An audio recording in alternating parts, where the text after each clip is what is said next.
C'est sur notre demande que nous avons été reçus par le ministre Sambassi pour passer en revue un certain nombre de problèmes qui ont trait au monde du travail. Nous sommes venus donc avec des remarques, des réclamations à faire pour que l'autorité prenne cela en compte. La première remarque, c'était relative aux élections de représentativité dernières qui se sont tenues en 2017. Et jusqu'à présent, il n'y a pas eu d'évaluation.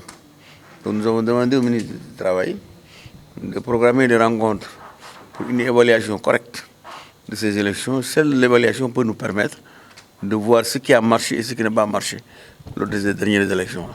Donc sous ce rapport, nous sommes d'accord, parce que même certains textes comme l'arrêté organisant les modalités pratiques des élections doivent être revus et corrigés.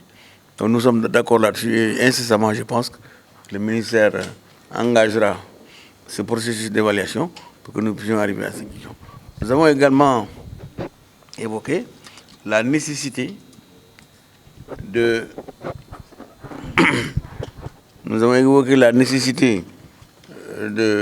créer une nouvelle commission électorale nationale.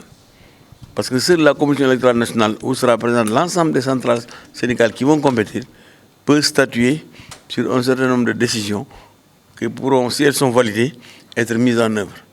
Donc là aussi, nous sommes d'accord avec le ministère pour, n'est-ce pas, la création de cette commission nationale électorale, en lieu et place de l'ancienne commission qui a fait son temps.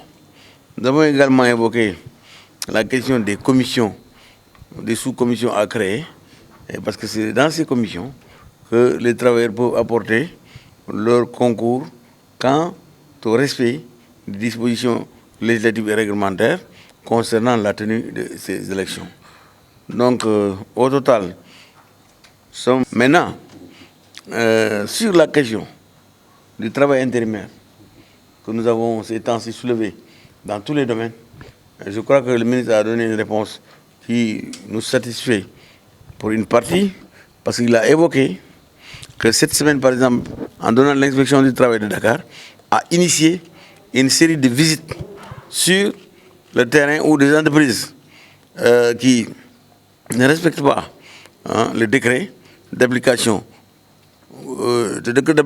sur le travail intérimaire soient respectés. Il a donné le cas des enquêtes qui ont commencé au niveau de la presse. Je pense que 15 entreprises de presse ont été visitées pour qu'on essaie de voir comment, dans ces entreprises de presse, où on paye des salaires dérisoires, n'est-ce pas, à des gens qui travaillent depuis 5 ans, 10 ans, sans contrat ni rien, vraiment il faut que cela cesse.